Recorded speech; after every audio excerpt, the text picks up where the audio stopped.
Ciao a tutti, oggi voglio proporvi un rapidissimo tutorial per usare una funzione di VLC molto interessante.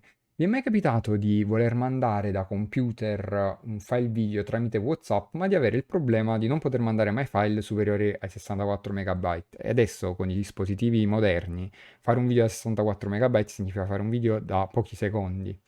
Visto che WhatsApp Web non ha un convertitore integrato, come magari c'ha il cellulare invece, può essere utile avere un convertitore che solitamente si utilizzano o programmi particolari o magari estensioni web che però porta a dover caricare il file su internet, poi convertirlo, scaricarlo, mentre invece chi è che non usa VLC? E adesso andremo a usare proprio una funzione di questo programma. Eccoci qua nella schermata iniziale e i passaggi sono veramente molto semplici. Basterà andare in media, converti salva e si aprirà questa schermata. In questa schermata, fondamentalmente, proviamo dei pulsanti. Troviamo, a parte la sezione file, disco, rete, dispositivo di acquisizione, ma noi andremo a vedere soltanto il file, cioè un file locale che verrà trasformato. Potremo aggiungere il nostro file che vogliamo convertire. Io per esempio ho questo My Video.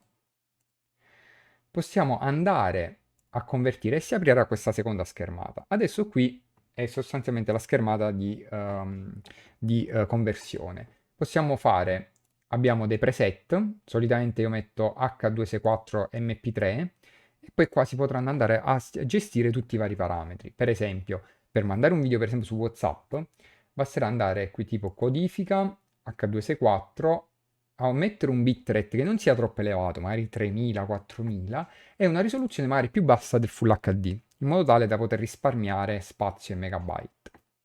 Che cosa succede? Che questo convertitore vi può servire anche magari quando utilizzate dei programmi di editing video che magari non supportano tutti i formati, e allora per esempio in questo modo potrete trasformare le vostre clip magari in MP4 e lasciando i bitrate con la dicitura non utilizzata, la qualità non utilizzato, velocità fotogrammi stessa della sorgente, potete avere la qualità paragonabile a quella con cui avete registrato. Poi c'è la codifica audio, potete anche trasformare direttamente il video, per esempio magari estrarre l'audio facendo MP3.